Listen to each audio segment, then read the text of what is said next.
Estimados amigos, como saben, en el Comité Euroamericano de Derecho Digital, CEA Digital Law, tenemos hasta el momento 3 canales de conocimiento: Episteme y DOSA, con eventos puntuales; Deep Talk, con monográficos ad personam; y hoy estrenamos Momentum Iurus, con el que pretendemos, mediante impulsos académicos, ir acercándonos al éxito, partiendo de la realidad y con vistas en la mejora continua mediante la corrección y alternativas a problemas residuales o endémicos que sufre la profesión o los estudiantes. Y qué mejor que dedicar el primero de nuestros Momentum Iuris al tema que nos ocupará desde hoy, 15 de junio, hasta que terminen los testimonios de todos los países de Latinoamérica, en este gran evento del abogado litigante en América Latina. Durante los próximos 18 días laborables, un abogado o abogada litigante, y en la mayoría de los casos un estudiante o una estudiante de último curso de Derecho o ingresado, y en algún caso alguna persona más, como una posible sorpresa, nos pondrá al día de su quehacer diario, su problemática y sus necesidades en su desempeño. Podemos preguntarnos si es lo mismo ser abogado en Colombia que en Ecuador o en Costa Rica.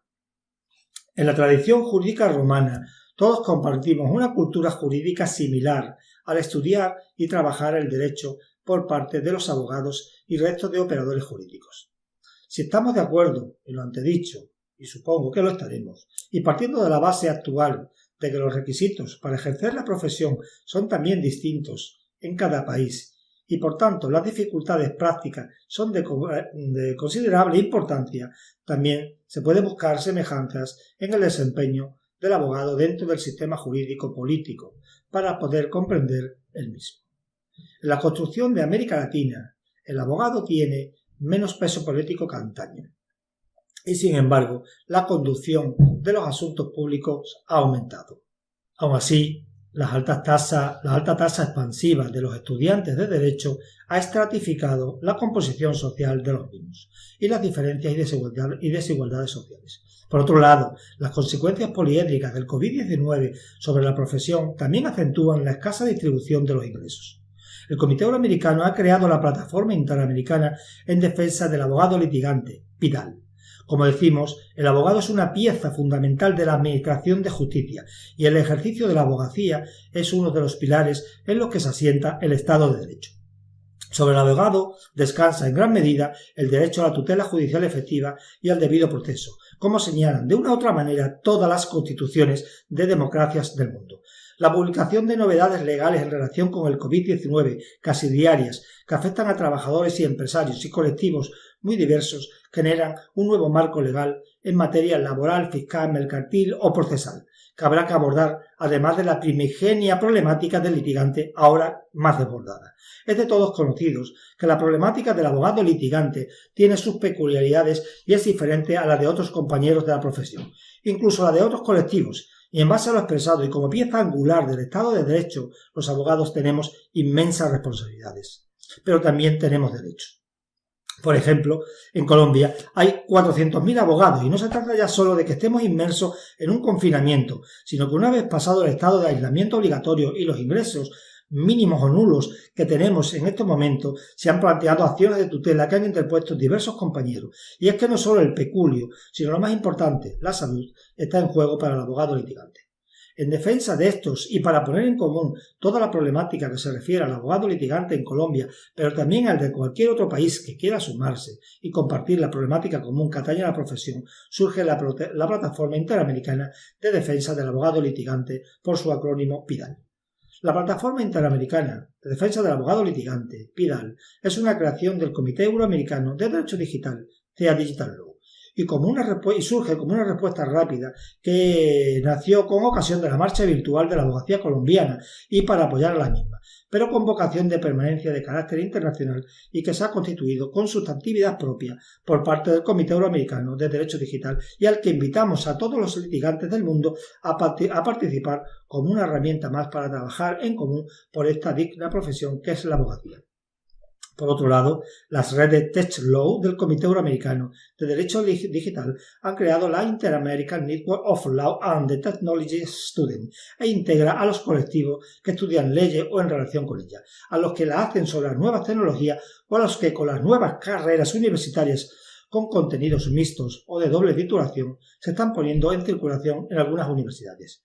Dentro de dicha gran red, a la que invitamos a participar a todas las asociaciones del mundo, el Comité Euroamericano de Derecho Digital ha creado también la Asociación Interamericana de Estudiantes de Tecnología, Derecho y Afines, por su acrónimo AIETD.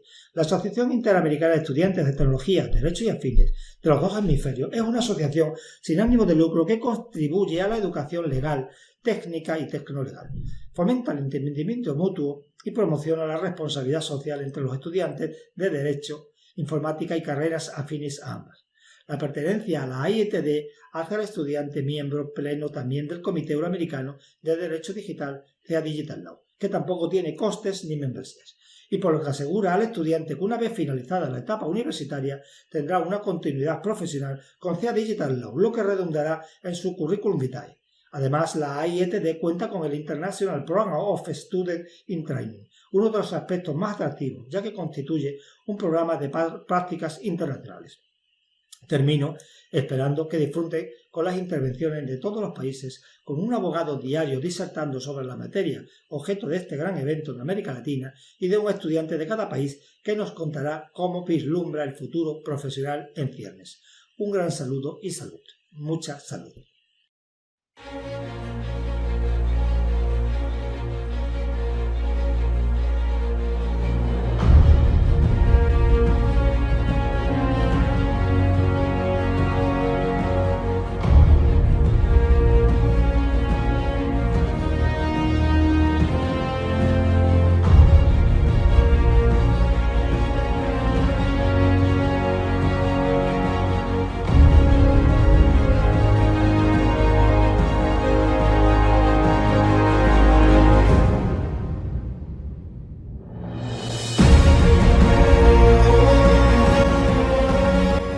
Breve resumen del currículum vitae del Dr. Roberto Mauricio Gemio Arnez. Abogado litigante con más de 25 años de experiencia. Síndico en varias empresas. Docente de pregrado desde 2004 a la actualidad en diversas asignaturas del ámbito penal en varias universidades y centros de Bolivia. Docente de postgrado en 2012. Breve resumen del currículum vitae de Álvaro Fernández Cruz. Estudiante de último año de la carrera de Derecho en la Universidad Mayor de San Simón en Cochabamba. Voluntario desde sus 11 años en la Asociación de Scouts de Bolivia. Voluntario en el CDC, Capacitación y Derechos Ciudadanos, donde realizó capacitación jurídica a personas privadas de libertad en todas las cárceles y carceletas de Cochabamba. Trabajó como amanuense en juzgados penales y laborales. Actualmente trabaja en una oficina como asistente de los abogados de la firma. Muy buenas tardes, queridos colegas de toda Latinoamérica. Mi nombre es Mauricio Gemio, soy abogado penalista, también soy docente en la Universidad Mayor de San Simón de Cochabamba, Bolivia. Es desde ahí que me estoy comunicando con ustedes. Tengo a bien en la presente charla hacerles conocer un poco de cómo es el mundo litigante acá en Bolivia. Decirles de que desde el año 1999 en Bolivia tenemos un sistema procesal acusatorio, como ustedes bien saben, donde prevalece más la constitución política del Estado, que tiene un carácter vinculante hacia el proceso penal, hacia las partes y hacia sus resultados. A ver, contarles que en mi país el proceso penal se divide en tres partes importantes, ¿no? Una investigación que viene a ser realizada por el Ministerio Público y que está controlada por un juez instructor o cautelar. Luego hay la etapa del juicio oral, que es netamente jurisdiccional, con 3 jueces técnicos o 3 jueces abogados que van a conocer, juzgar y sentenciar un delito. Y la etapa de los recursos, y que está controlada por un juez instructor o cautelar. Luego hay la etapa del juicio oral, que es netamente jurisdiccional, con 3 jueces técnicos o 3 jueces abogados que van a conocer, igualar un precedente contradictorio, es decir, uno de los requisitos para su admisibilidad, que como voy a ir explicando. A ver, lo que nos interesa en esta charla o en esta explicación es el papel o el rol del abogado litigante en este tipo de procesos. Y lamentablemente debemos señalar que esta pandemia, este COVID-19, pues nos ha afectado a todos, tanto a nivel profesional como a nivel judicial, ¿no? Es decir, todas nuestras causas están suspendidas, todas están con una incertidumbre de cómo vamos a sobrellevar esto y cómo vamos a llevar a partir de ahora o cómo vamos a continuar los procesos. ¿Por qué es importante establecer qué es lo que ha pasado antes del COVID y ahora del COVID? A ver, en la práctica profesional, ¿cómo iniciamos la investigación? Es decir, ¿cómo se inicia el proceso? Ante la noticia criminis de la existencia de un delito, podemos iniciarla por denuncia, poner en conocimiento de una autoridad que ha existido un delito, querella, que es la facultad exclusiva de la víctima para sindicar a una persona de la comisión de un delito, y la acción directa, que va a ser la participación en este caso de la policía en casos de flagrancia, o como también llamamos la intervención policial preventiva. ¿Por qué son importantes estos tres actos de inicio? Porque es ahí donde vamos a guardar mucha relación en el campo de litigio, es decir, vamos a acomodarnos a ver si las partes en estos actos van a vulnerar derechos y garantías constitucionales y sobre todo en la investigación. En la investigación, dependiendo de los casos, el fiscal va a necesitar la ayuda de lo que nosotros llamamos la Fuerza Especial de Lucha contra el Crimen, que es la Policía Nacional, la que va a coadyuvar en la investigación a través de un asignado al caso. Pero también la Fiscalía va a recibir ayuda del Instituto de Investigaciones Forenses, que es la criminalística especializada para el descubrimiento de los delitos. ¿Cuál es el objetivo en sí de esta etapa investigativa para el fiscal? La demostración de que el hecho ha existido, de que hay ese hecho es un delito y sobre todo identificar al autor. Bien, para ello va a acumular todos los medios de prueba necesarios, ya sea testigos, peritos, documentos, fotografías, no sé, inspecciones, reconstrucciones, y va a valorar. La importancia de esto es de que en esta investigación, reitero, no se vulneren derechos y garantías constitucionales. Es ahí donde participa controlando el abogado, ya sea defensor o el abogado, en este caso del querellante. ¿Por qué?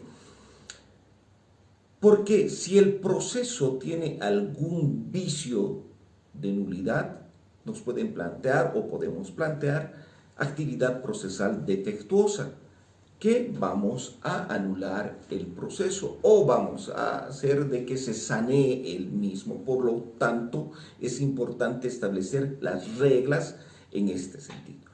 Reitero, en esta etapa investigativa el fiscal tiene el principio de legalidad, o sea que va a utilizar prueba legal para sustentar sus resoluciones. En esta etapa es el fiscal quien da resoluciones. Primero, en la etapa investigativa puede concluir con una imputación, que es la atribución del fiscal para sindicar a una persona de la existencia de un delito y que éste es autor o partícipe. Y cuando hay la imputación, el fiscal va a solicitar la aplicación de medidas cautelares, que pueden ser las sustitutivas a la detención preventiva o la más gravosa, que es la detención preventiva. Pero también el fiscal puede acabar con un rechazo, diciendo que no existe el delito, no ha participado el presunto autor o que los medios de prueba son insuficientes. O puede también solicitar la ampliación de la investigación o la aplicación de salidas alternativas. Estas salidas alternativas son muy importantes porque constituyen un hito y que le da la potestad al fiscal para concluir el proceso. Esta puede ser la conciliación, puede ser la suspensión condicional del proceso en ciertas características, ejemplo, de que el delito no sobrepase ahora a los 4 años, o también puede ser un criterio de oportunidad que le da una oportunidad al fiscal para redimirse al sindicado ante la sociedad, o puede aplicar también un procedimiento abreviado. Y el procedimiento quiere decir una negociación entre el fiscal y el imputado para negociar su sanción y así evitar el juicio normal. Si hay imputación y si hay medidas cautelares, en esta investigación se va a abrir otra fase que se llama la etapa preparatoria, que va a durar 6 meses acá en Bolivia. En otras palabras, el fiscal se está preparando para ir a juicio, pero también le está diciendo al imputado: te estoy dando la oportunidad de que tú puedas darme condiciones o que asumas defensa. No nos olvidemos que en un sistema acusatorio el imputado es sujeto de derechos, ya no es sujeto de prueba y de garantías constitucionales. Y en ellas siempre va a estar presente la presunción de inocencia. Ante estas circunstancias va a acabar esta etapa preparatoria el fiscal, lo puede hacer con acusación. Si hay acusación nos vamos a ir a juicio oral, pero también con sobreseimiento, que no tiene suficientes medios de prueba para demostrar una eventual culpabilidad en juicio oral. O sea, en otras palabras, te dejo sin responsabilidad penal, o en esta etapa también puede aplicar las salidas alternativas que les he mencionado. Ahora, en la etapa del juicio oral, ¿cuál es la importancia del abogado? Pues tiene ciertas características. El juicio oral va a ser oral, público, contradictorio. Y para ello es muy importante la presencia del abogado. Acá en Bolivia tenemos una garantía que se llama la garantía de la defensa, que puede ser de 2 maneras. La defensa técnica, que es el abogado, y también que puede ser la defensa material ejercida por el mismo sindicado, el mismo imputado. Ahora bien, en el juicio oral es donde todos los medios de prueba vamos a convertirlos en prueba. ¿Cuál es la importancia en el litigio? La importancia en el litigio se va a dar, al momento de expresar los fundamentos. ¿Cómo se realiza un juicio oral? Lo voy a tratar de resumir. Primero se van a leer las acusaciones, la fundamentación inicial de los acusadores, luego también la fundamentación inicial de la defensa, es decir, qué cosas se va a demostrar en juicio, qué es lo que pretende demostrar y qué cosas o qué resultados va a obtener esta demostración. Luego va a declarar el acusado, en este caso. Luego se van a ofrecer las pruebas. Y es ahí donde el sistema acusador boliviano tiene una importancia, lo que llamamos la libertad probatoria. ¿No? Es muy interesante. Y ahí es el papel donde el abogado tiene que mostrar su valía. Tenemos primero la demostración de la verdad histórica del hecho. Es decir, realmente qué ha pasado, cuándo, dónde, cómo, quién, tal vez el por qué, cuál ha sido su móvil. Otro de los aspectos es la responsabilidad del acusado. ¿Qué refiere esto? Ahí vamos a entrar a la teoría del delito, vamos a ver una teoría finalista que rige en nuestro país, aquí en Bolivia. Podríamos aplicar la teoría de la imputación objetiva o aplicar la teoría del dominio del hecho, o como algunos, tratar de justificar a través de las neurociencias. Pero bien, la responsabilidad. Ahí vamos a ver si la conducta ha sido dolosa o culposa.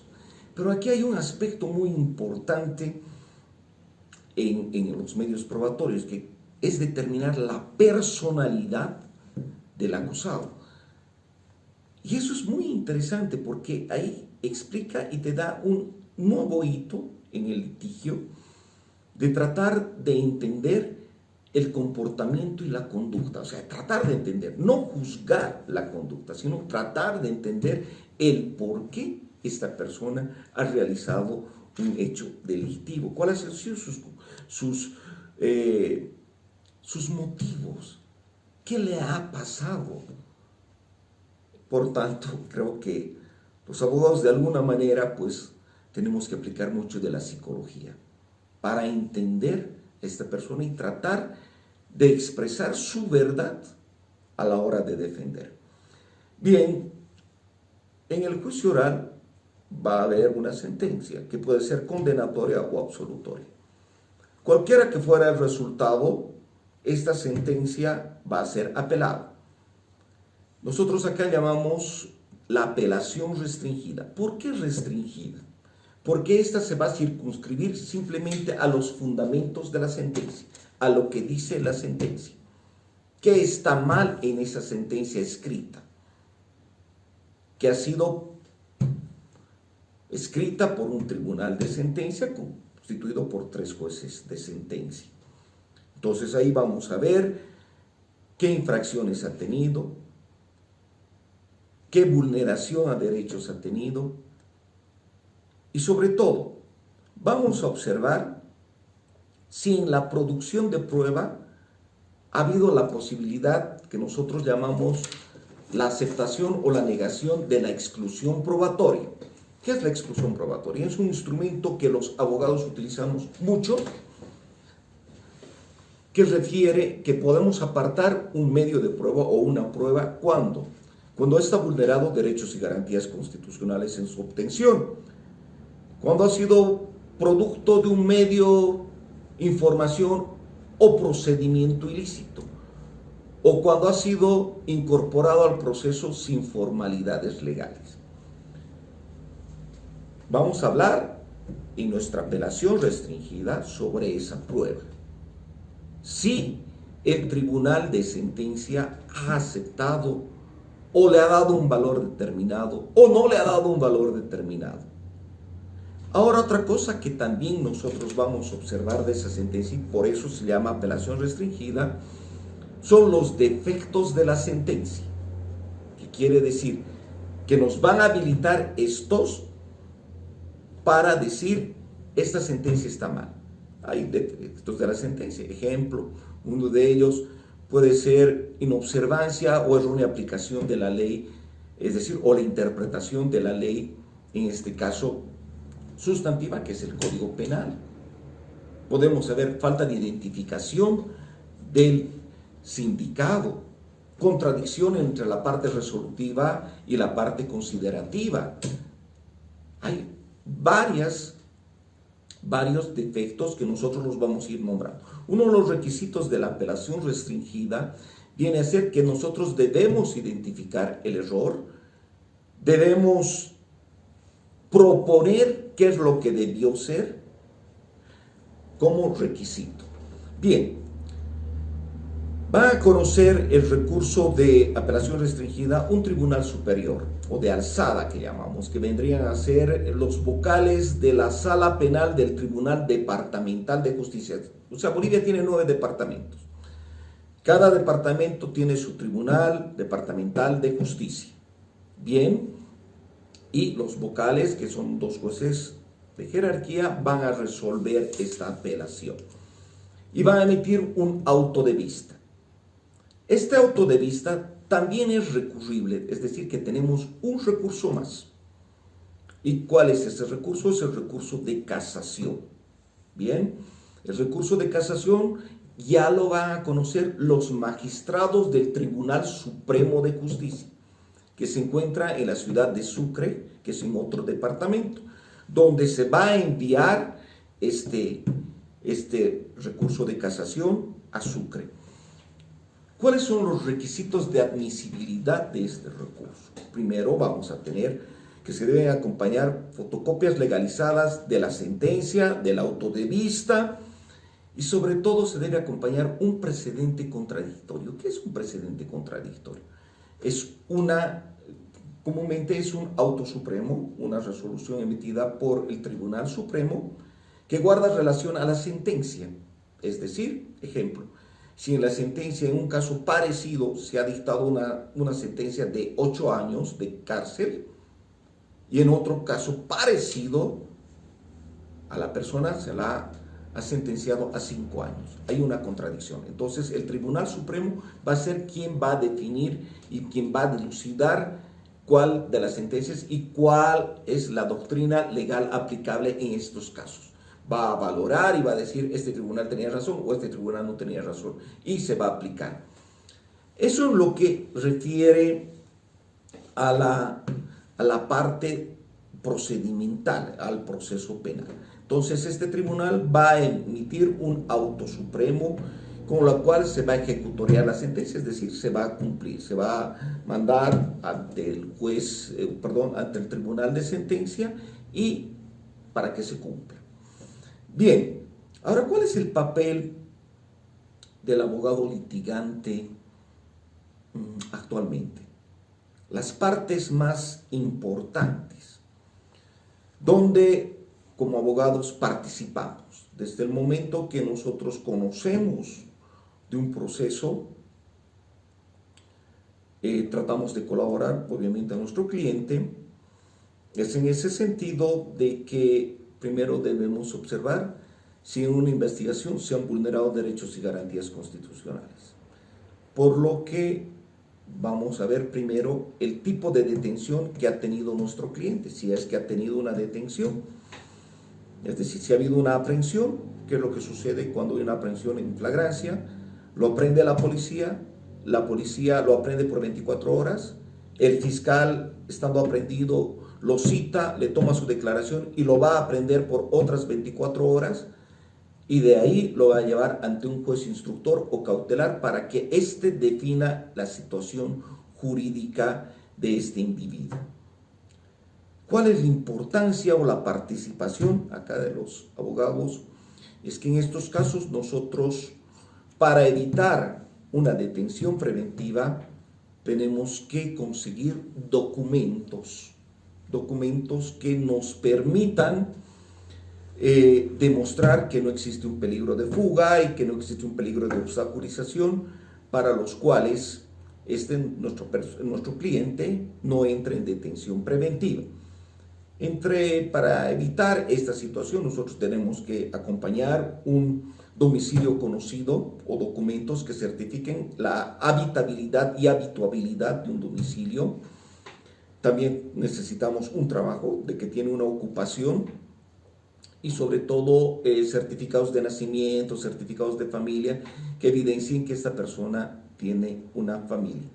Ya en las medidas cautelares, en la audiencia de medidas cautelares ante un juez instructor, nosotros debemos demostrar la autoría o participación o cuestionar esta. Esta es la audiencia esencial donde el abogado litigante debe participar o donde participa. Es la audiencia ideal donde vamos a denunciar vulneración de derechos y garantías constitucionales, puede ser en la aprehensión o la investigación previa, o que el fiscal ha obviado alguna situación, o que la policía ha extralimitado su situación, o que la aprehensión es ilegal, que se han vulnerado sus derechos. Situaciones en las cuales nosotros debemos participar activamente, por lo menos antes del COVID-19. Ahora vamos a ver cómo podemos ayudar a nuestro cliente.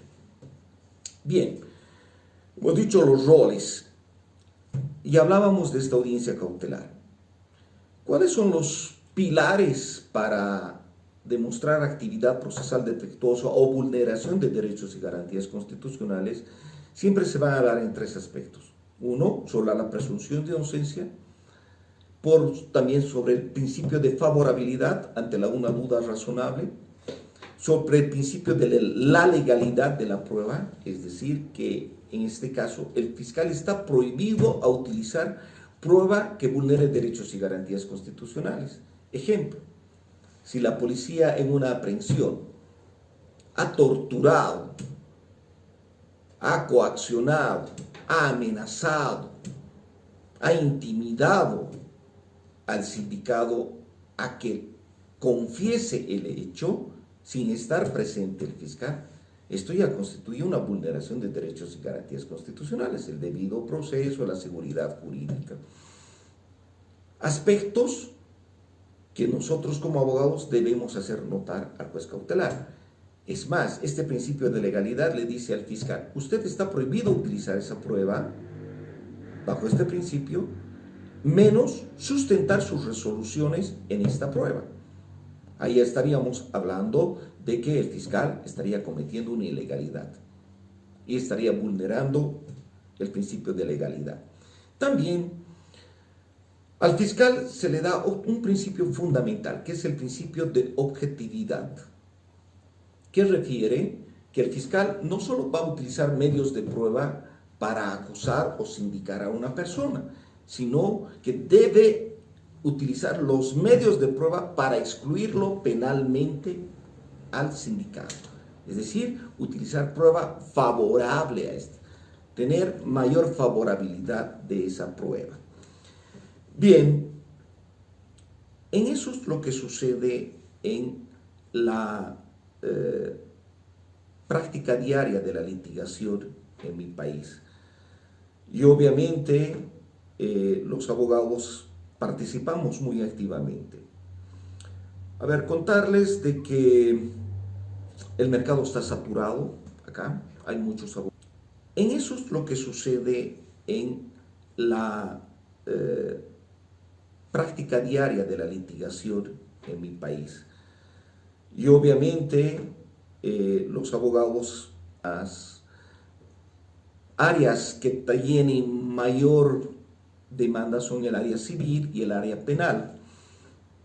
El área penal contempla varios tipos penales, pero los más importantes están enmarcados en estafas, muchos feminicidios, muchos delitos contra la vida, contra la integridad corporal, que tienen una mayor relevancia, mayor índice estadístico, como también los delitos de narcotráfico, ¿no? Ahora, en la situación de la pandemia y el COVID, todo esto ha disminuido, todo esto tiene sus limitaciones y todo ha cambiado. Tenemos una situación complicadísima en todas partes del mundo y sobre todo en nuestro país. A ver,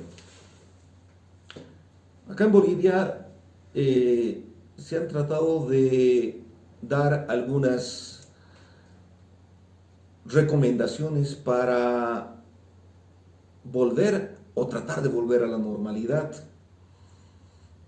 Desde marzo de este año, el Tribunal Supremo de Justicia ha tomado ciertas determinaciones, porque ha habido cuarentenas rígidas, severas, donde nadie salía, absolutamente nadie, y sus determinaciones, la suspensión de actividades, suspensión de plazos procesales, y teníamos miedo los abogados de salir. ¿Qué pasaba con los aprendidos? ¿Qué pasaba con las audiencias cautelares? Y teníamos un problema muy esencial, y creo que la mayoría de los países ha tenido este problema. ¿Qué pasaba cuando se decretaba una cuarentena rígida y las personas que salían por X o Z motivo, muchas de ellas a trabajar? Vivimos en un continente completamente lleno de pobres, lamentablemente. Gente que vive del día a día. Gente que si no trabaja no come. Y la policía, bueno, pues cumplía órdenes, los aprendía y los llevaba. Ahora es la interpretación gubernamental sobre esta situación. Acá en mi país, lamentablemente, todo esto significaba un delito contra la salud, que tenía una sanción de 1 año a 10 años.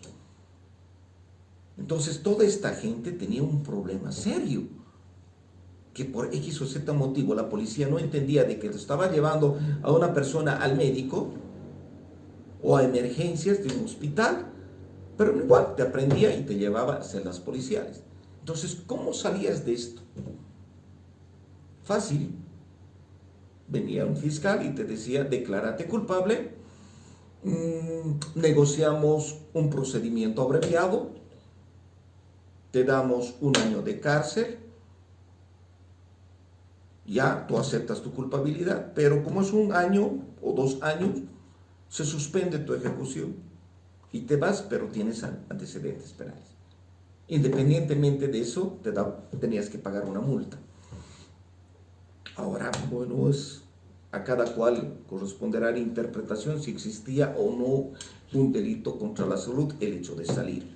Ha habido muchas disonancias respecto a esto, porque decían, primero tendrías que demostrar si esa persona estaba enferma y realmente representaba un riesgo para otras personas. Pero bueno, eso es lo que pasaba. Entonces, ¿cómo íbamos a ir a esa audiencia? Ya era complicado. Y teníamos más complicaciones a partir de marzo del 2020. Teníamos complicaciones porque en algunas regiones de Bolivia había la permisibilidad, porque había cierto riesgo medio o moderado. Acá en Cochabamba, hasta mediados de mayo, teníamos unos 350 contagiados de COVID.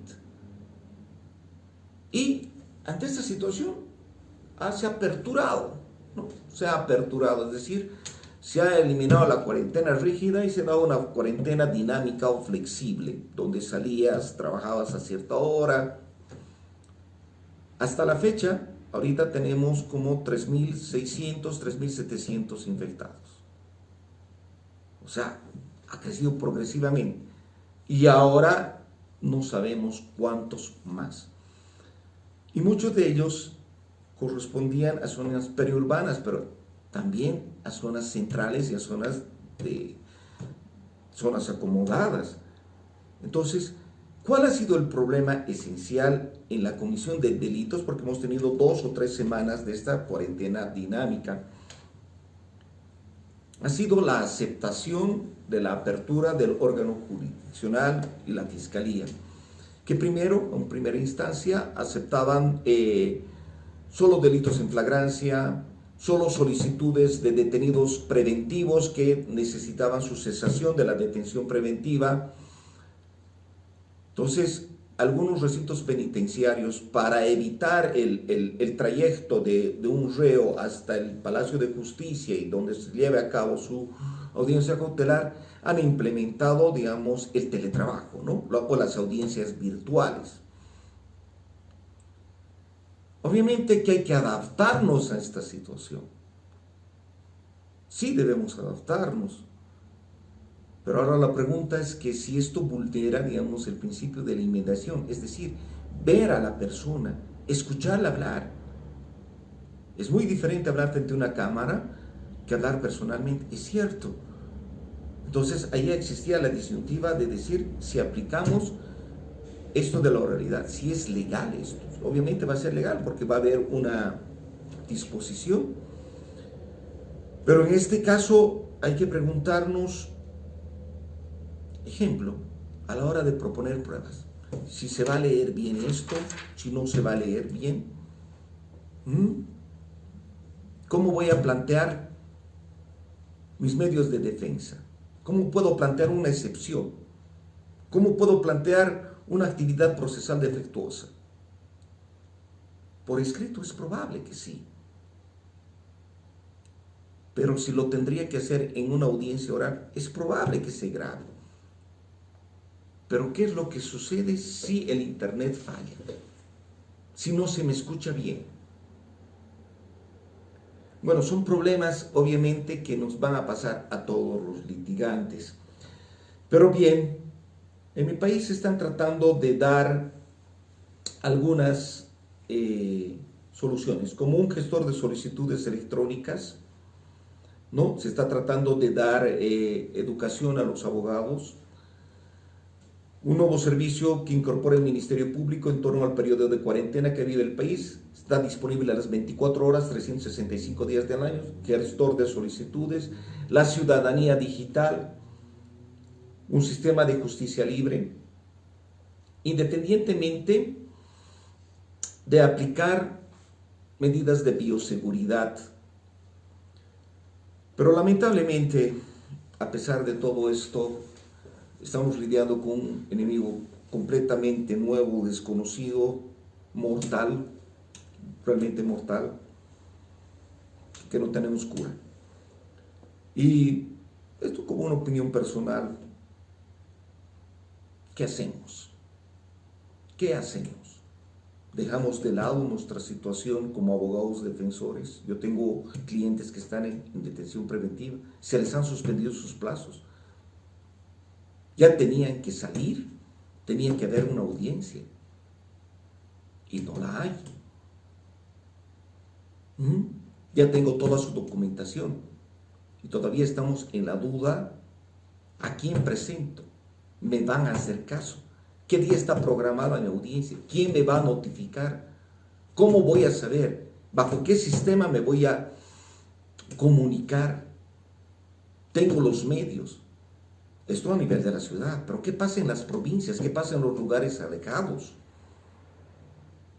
Realmente es una situación desesperante, tanto para el abogado como para el cliente.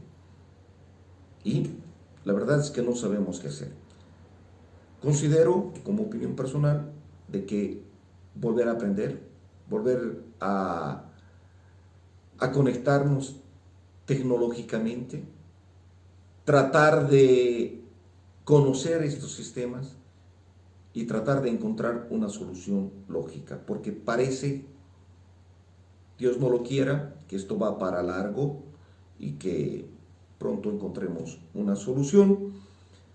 Bueno, queridos colegas, esto ha sido todo lo que he podido transmitirles desde Cochabamba, Bolivia, para que un poco sepan cómo es el proceso penal, qué es lo que estamos viviendo. Actualmente nosotros tenemos una cuarentena rígida de 2 semanas hasta el 10 de julio. No sabemos qué va a pasar todavía, pero sí sabemos de que los casos están aumentando terriblemente. Pero hay que encontrar una solución. El mundo no se acaba, va a continuar y nosotros debemos continuar junto con él. Ha sido un placer enorme. Por favor, cualquier sugerencia a través de los canales correspondientes y les agradezco de sobremanera haberme escuchado con esta charla. Muchas gracias. Muy buenos días a toda la comunidad. Muy buenos días al Comité Euroamericano de Derecho Digital. Mi nombre es Álvaro Fernández Cruz. Soy de Cochabamba, Bolivia, estudiante de último año de la carrera de Derecho en la Universidad Mayor de San Simón. El día de hoy estamos para poder conversar un poco sobre la realidad que vive el estudiante en tiempos de COVID y la realidad que están viviendo los profesionales abogados que están saliendo y egresando recién de la carrera. Comentarles de que en la Universidad Mayor de San Simón, en la carrera de Derecho, se tiene un pensu que abarca 4 años. Un pensu que se desarrolla en 4 años, en los cuales 2 de ellos es para la formación jurídico-doctrinal de los estudiantes, en los cuales en los 2 primeros años nos van a enseñar a nosotros de dónde vienen las grandes instituciones del derecho romano. ¿De dónde viene la palabra criminología? ¿Qué es criminología?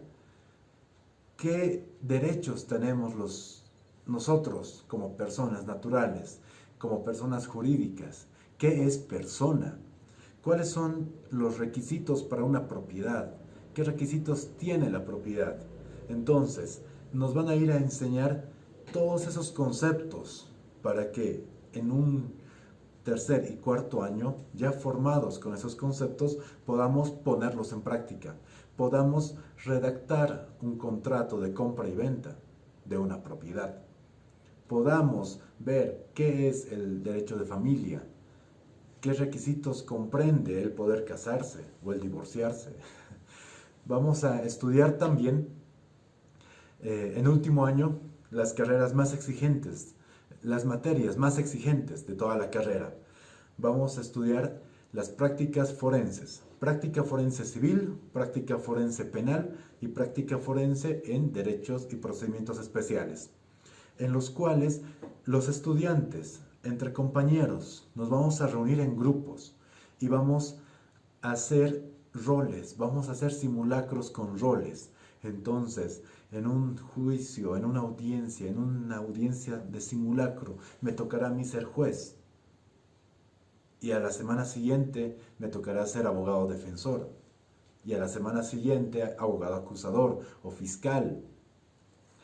Y así, clase tras clase, vamos a hacer simulacros, vamos a analizar expedientes de casos reales, de abogados que están en el mundo jurídico, en el mundo litigante. Vamos a tener en nuestras manos casos reales para poder analizarlos, para poder sentir lo que un abogado ha sentido al momento de redactar ese contrato.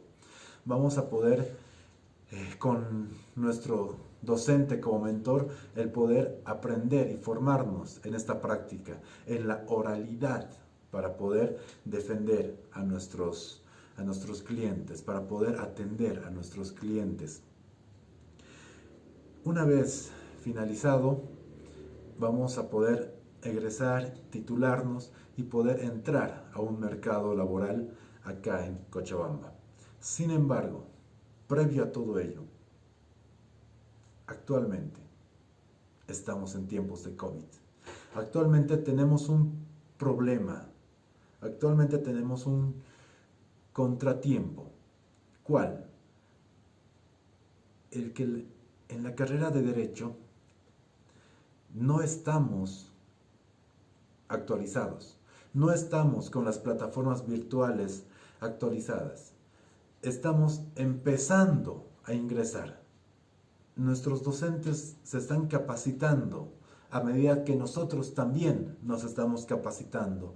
Entonces, ambos, docente y estudiante, se están capacitando a la par para poder entender qué es una plataforma virtual de enseñanza, para poder entender cómo yo puedo como estudiante enviar mi tarea al docente, y el docente como docente cómo puede recibir esa tarea, calificar la tarea y volver a enviar al estudiante la nota que nos hemos sacado.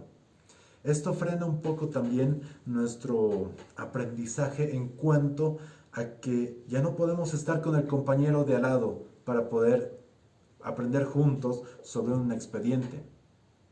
Ya no podemos reunirnos para poder hacer un simulacro de una audiencia. Ahora las audiencias para nosotros como estudiantes son virtuales. En clase empezamos a usar las cámaras web y empezamos a hacer audiencias virtuales con ello. Pero eso también nos está formando, eso también nos está dando nuevas habilidades, las cuales vamos a poder explotar cuando ya seamos abogados. Me explico en un momento. Una vez vencida todas las materias, una vez vencido todo el penso académico, el abogado sale de la facultad, ya titulado, y entra a un mercado laboral en el cual, según el Ministerio de Justicia, desde el año 2009 hasta el año 2019, se han matriculado más de 50.000 abogados en 10 años. Estamos entrando a un mercado abarrotado, a un mercado copado. Pero, retrotrayendo a la explicación anterior, estas habilidades que nosotros estamos adquiriendo ahora con la educación virtual, las vamos a poder adaptar para nuestra vida profesional. ¿Por qué? Porque ya hemos tenido la práctica en cuanto a audiencias virtuales. Si bien son simulacros, siguen siendo audiencias virtuales. Entonces, mucho no va a cambiar. Cambiará la plataforma, pero más no.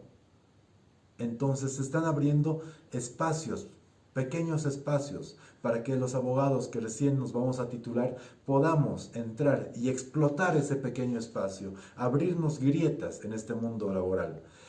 También todos sabemos que el derecho es dinámico, no es estático, y por ende se va cambiando, se va actualizando, se va renovando y se van adquiriendo nuevos derechos, se van mejorando los derechos. Entonces, estamos empezando, ya empezamos hace años atrás con un derecho ambiental.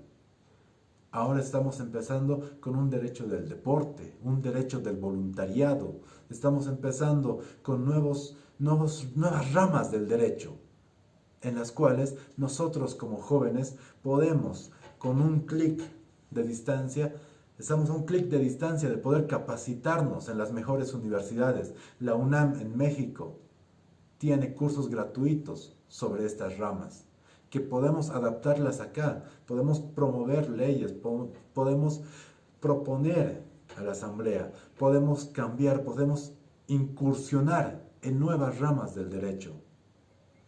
Nosotros en este momento estamos viviendo una crisis. Estamos en una crisis, pero tenemos que aprender, tenemos que actualizarnos. La filosofía oriental nos dice de que crisis está compuesta de dos caracteres, peligro y oportunidad. Entonces, es momento, nosotros como estudiantes de derecho, es momento que ahora decidamos qué es lo que queremos hacer. ¿Cómo vamos a afrontar esta crisis? Si lo vamos a ver como un peligro, con desesperación y angustia, o lo vamos a ver como una oportunidad para poder quedarnos en casa, poder capacitarnos y cuando termine esto, poder incursionar en las nuevas ramas del derecho. Es decisión de nosotros. Ahora tenemos la oportunidad para poder entrar a un campo laboral abarrotado, acá en Cochabamba, acá en Bolivia, y poder enseñar a las grandes firmas cómo se lleva a cabo una audiencia virtual. Es momento de nosotros poder capacitarnos e ir a defender a un voluntario, e ir a defender al medio ambiente. Es momento de nosotros el poder decidir qué es lo que queremos hacer como abogados, cómo vamos a dejar este mundo en mejores condiciones de las que lo hemos encontrado. Es momento de poder ejercer el derecho.